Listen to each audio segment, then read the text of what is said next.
Whether you're from the northern United States or the southern states, I bet when I say chicken and dumplings, you think comfort food.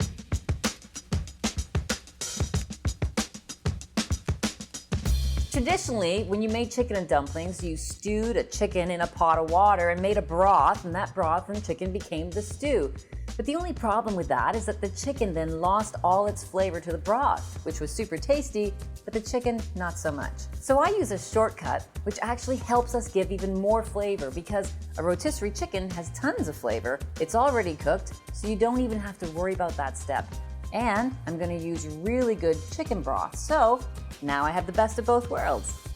First things first, let's start by sauteing some vegetables. I'm going to use a big pot because our first step is to make the stew. Then we're going to make the dumplings to go in the stew. I need room to have steam to cook all those dumplings on top, so a nice stock pot is the way to go. Preheat your pan, and then we're going to saute what I call mirepoix. Onion, carrots, celery. We're going to saute or sweat all of this mirepoix in the pot and get it nice and soft. So a little bit of olive oil in the pan. We add our vegetables.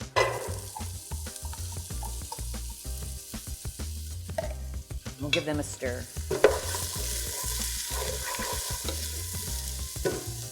I'm going to season my vegetables right now because that's going to help draw some of those juices out and help them soften faster. This should take 5 to 8 minutes. So once that mirepoix has softened a little bit, we're going to add a little bit of garlic. Now, depending on how much you like garlic, you can either chop it really fine for a stronger garlic flavor, smash the clove for just a gentle flavor, or something in between would be slicing it like this. I'm also going to add some dried thyme and dried rosemary at this point. And we're going to stir this in and let that cook for just a minute more. Now I'm going to add flour. This is going to make what is similar to a roux in this pan. The flour is going to absorb any of that oil that's still left there while the vegetables are still cooking, and it's this flour that's going to thicken our stew sauce. So stir this in the pan. It might brown a little bit, but don't let it burn. There'll be a little bit of a nutty aroma in the air, and now it's time to add some liquid. So the first thing I'm going to add is some white wine or dry vermouth if you don't happen to have a bottle of white wine open. Add that. That will simmer right away and the alcohol will boil off. And then we're going to go straight in with some really good chicken stock. How do you know if chicken stock is good?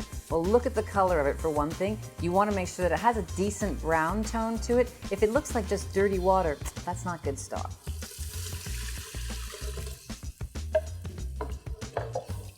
Stir this together.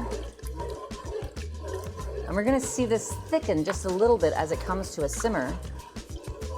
But there's no need to wait for that point. We can go ahead and add our tasty rotisserie chicken.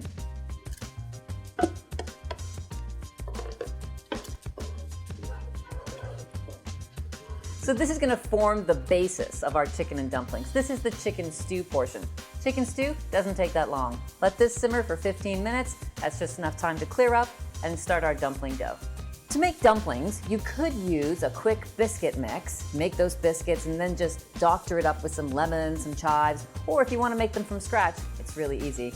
In my bowl, I have some flour, baking powder, and salt.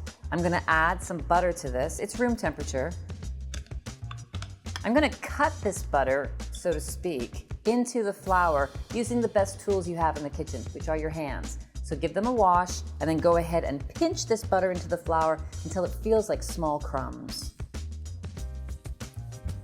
Once you can see no more big lumps of butter and it just feels a little grainy, we're going to add some chives and some milk in here and make this into a proper batter. So stir this together with a wooden spoon or a spatula until a wet dough forms. And then let that sit until your stew is ready.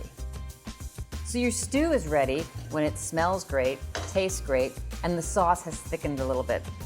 Let me taste that.